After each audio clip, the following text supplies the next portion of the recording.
The population of villages in the Polish Janów County during the occupation actively supported the local resistance and often ignored the orders of the occupation authorities to deliver food and go to work. Thus, in February of 1944, the Nazi German Occupation Command decided to carry out a so-called action of intimidation.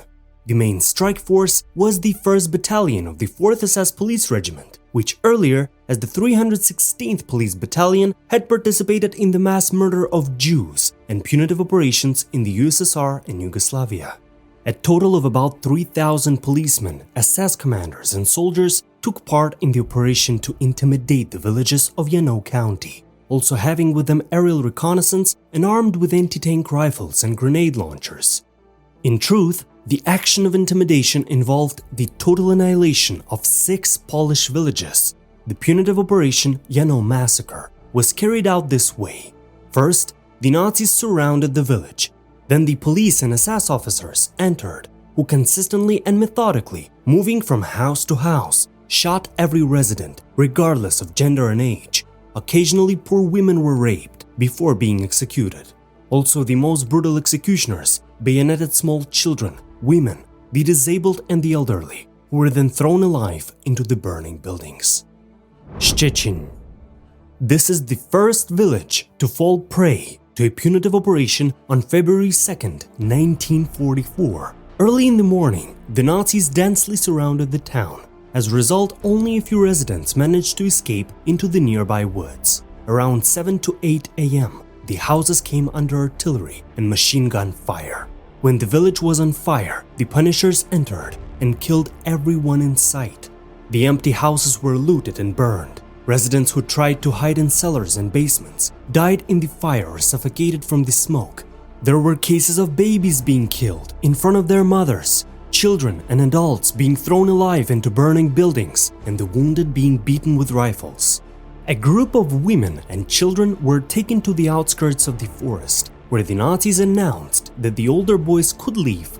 When the boys started to run into the woods, they were shot in front of their mothers. The Nazis were also planning to shoot women with small children, but 2 soldiers who received the order fired several shots in the air, ordering the women to run immediately. Unfortunately, the names of these soldiers remained unknown. All of the residents who had all miraculously survived and had not managed to escape were sent under escort to the town of Gostinec, shooting anyone who fell on the ground on the way. Then the unfortunates were sent to concentration camps, and their fate is still not known.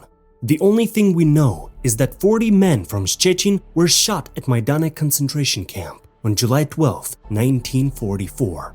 All in all, about 3,868 people were executed in the village as a result of the event, and the names of 221 people were established. The youngest victim was a 3-month-old baby. Wólka, Szczecka. The houses of the village were shelled with artillery and machine gun fire, after which the Nazis and collaborators entered the village from both sides and began a systematic massacre. Witnesses mentioned that there were numerous cases of people being burned alive during the punitive action. For example, several dozen people were locked in the barn of the peasant Kabelicki, also known as Kabelniecki, which was then set on fire. In all, over 200 residents of Wólka, Szczecka, including about 50 women and 20 children, were killed and burned.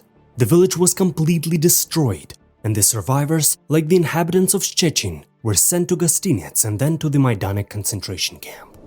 Łążek Zaklikowski and Łążek Chwalowski. Punishers approached both villages from the south and set fire to houses and buildings. The inhabitants, in a panic, quickly ran north to the river, where they were ambushed by Nazis and shot with machine guns. Both villages were completely burned, and only those residents who managed by some miracle to break through the Punishers' ambushes survived. Overall, about 191 people were killed in Łążek Zaklikowski, of whom 20 men, 66 women, and 105 children, and 86 people were killed in Łążek Chwalowski, of whom only 63 were actually villagers. Borów.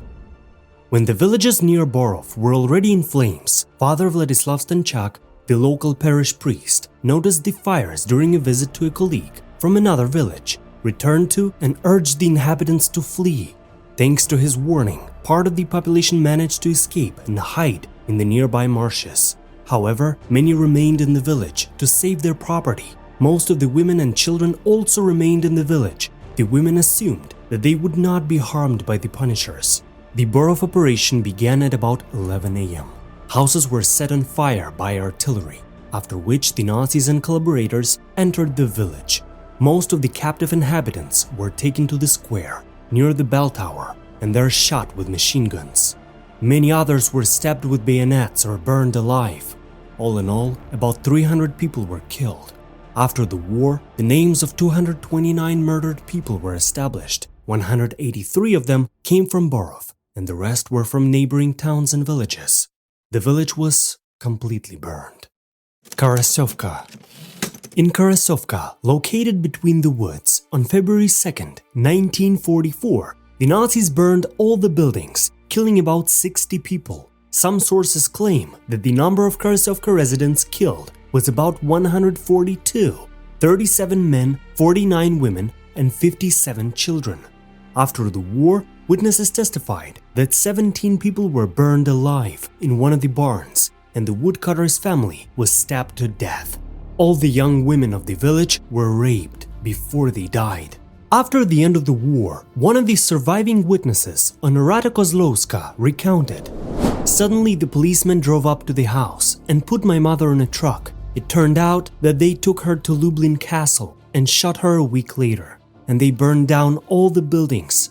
I managed to survive, but for 2 nights in terror, cold and hunger, I slept in the woods. I saw fires, I heard people screaming."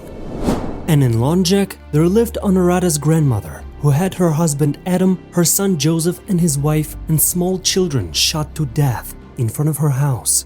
The grandmother sat by the bodies for a whole week until passing policemen shot her. By the way, an interesting fact is that as early as February 3rd, the chief of the German police for the Lublin district wrote in his report about the fighting in the area of Borów, Wólka, Szczecka, Szczecin, and Łążek, which he described as a bloody battle with a Bolshevik gang of 600 men, of whom about 500 were killed, and those who had been left alive fled. According to the same report, more than 300 family members were removed and placed at the disposal of the employment office. In contrast, the complete burning of 6 villages was the result of a fire caused by the fire of partisan resistance nests and worsened by strong winds. On the same day, February 3rd, 1944, the Nazis shot about 60 prisoners held in Lublin Castle. The vast majority of the victims were from burned-out villages in Janów County. The occupation authorities stated that the execution was in a revenge for the activities of the Polish resistance movement. The punitive operation to subdue Borów, Szczecin, Wólka Szczecka, Łążek Zaklikowski, Łążek Chwalowski, and Karasówka was probably the most brutal operation carried out by the Nazi Germans in occupied Poland. The number of its victims has not yet been precisely established. According to the most cautious estimates, over 800 people were killed. Some historians speak of 1,300 victims, of whom between 400 and 600 were women and children. On February 23, 1944, Józef Poraj-Wybranowski, a former prisoner of the Treblinka concentration camp, who was then fighting in a partisan unit of the Krajowa Army, passed by the village of Borów. What he saw there shocked the men. Not a single house or building survived the fire. The view was truly awful. The corpses of people and cattle were lying everywhere, mostly burned, and there was a terrible smell of burning meat, so familiar to me from the Treblinka extermination camp. I wanted to get through this silent hell of corpses and rubble as quickly as possible. After the World War II, none of the commanders and direct perpetrators of the extermination raid were criminally prosecuted. The Polish authorities investigated the case against SS Gruppenführer Jacob Sporenberg, commander of the SS and police of the Lublin district, and General Hilmar Moser, commander of the 372nd Main Field Command, but the court could not prove that they gave the orders for this punitive operation.